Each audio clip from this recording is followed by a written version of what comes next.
बचपन से ही दिखने में सुंदर नहीं थी, लेकिन अमीर बाप की बेटी सृष्टि पर उसकी माँ जान छिड़कती। मेरी बेटी कितनी प्यारी है, भगवान सबको सृष्टि जैसी बेटी दे। सृष्टि धीरे धीरे बड़ी होती है।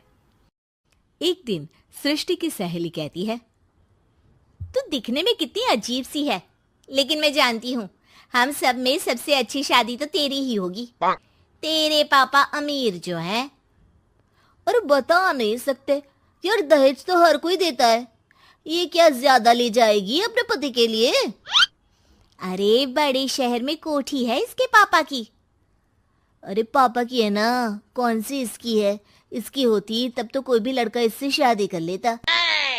अरे पापा की मतलब पापा की है तो मेरी ही है ना? किसने कहा? अब तेरी तो तब होगी ना जब तेरा भाई ना हो। वैसे भी शादी के बाद सारी प्रॉपर्टी भाई के नाम होती है। सृष्टि समझ जाती है कि उसे किसी भी हालत में माँ बाप की सारी प्रॉपर्टी को अपने नाम करना है, लेकिन कैसे? एक दिन सृष्टि का भाई शीनू कहता है, बहन क्या कर रही है? तुझसे एक बात करनी है।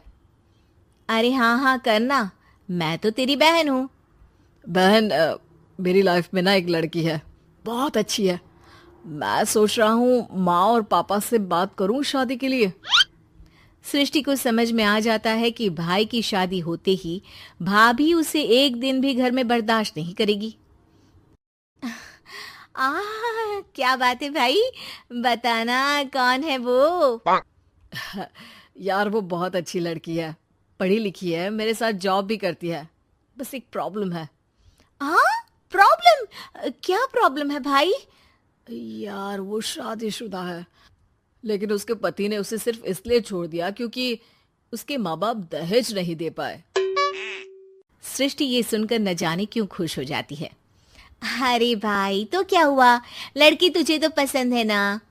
शीनू को लगता है कि बहन उसे समझ रही है। वो इस बात से अनजान होता है कि उसकी बहन की मंशा पूरा घर हड़पने की है। सृष्टि अपनी माँ से कहती है, मम्मी मुझे तो बहुत चिंता है। पता है शीनू क्या कर रहा है?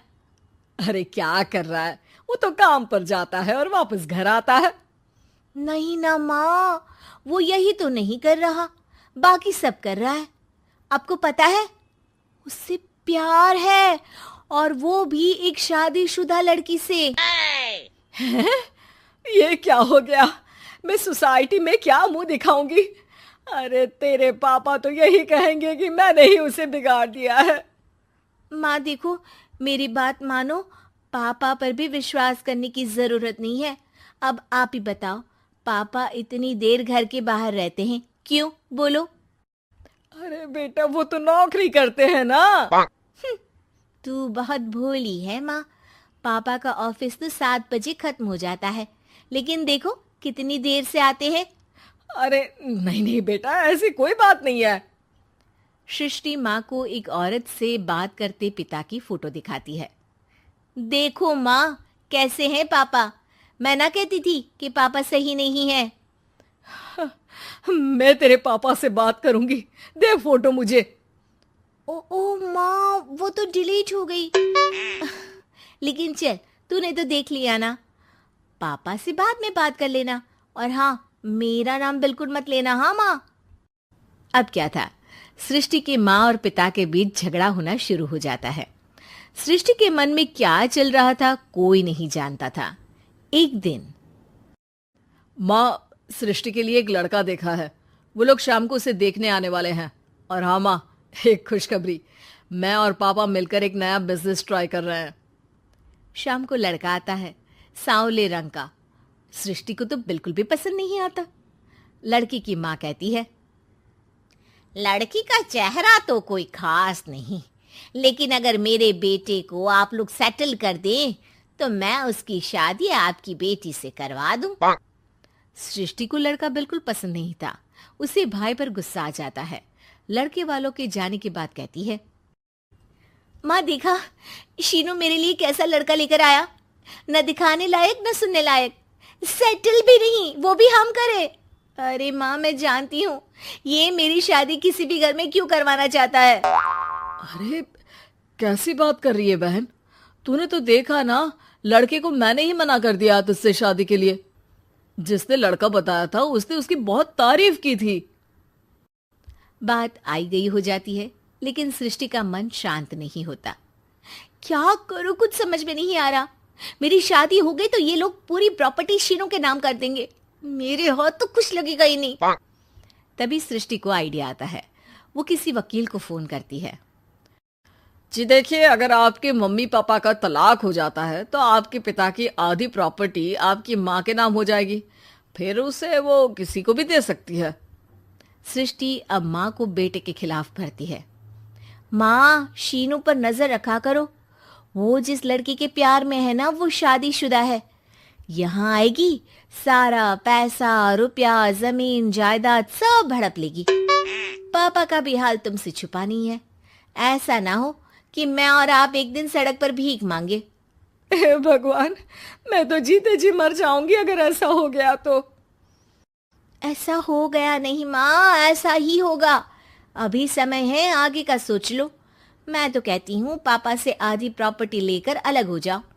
पापा की आधी प्रॉपर्टी भी हम लोगों को अगर मिल जाती है ना, तो अगले 7 जन्म सफल समझो। बेचारी माँ बेटी के कहने पर पति से तलाक लेकर अलग हो जाती है। सृष्टि अब पैसों से गाड़ी और अपने दूसरे महंगे शौक पूरे करने लगी। उसके दोस्त भी उसके पैसे इस्तेमाल करते। सृष्टि, कल तुम कहाँ थी? मैं सारा दिन घर पर अकेली थी। तो मैं क्या करूं? मैंने ठेका तो नहीं लिया है ना तुम्हें संभालने का।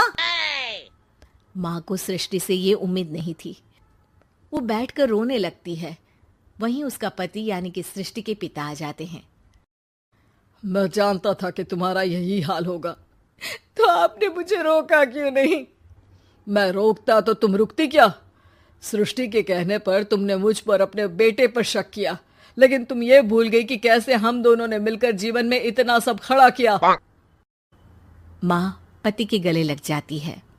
मुझे माफ कर दीजिए, मैंने आपकी कमाई का एक बड़ा हिस्सा गवा दिया। कोई बात नहीं, तुम साथ हो तो मैं ऐसी 7 प्रॉपर्टी खड़ी कर दूंगा। तभी वहां सृष्टि आ जाती है रोते हुए। माँ, मयंक ने मुझे छोड़ दिया। वो बोल रहा था जब तक मेरे पास पैसे थे तब तक ही वो मेरे साथ था। पापा, माँ, मुझे माफ कर दीजिए।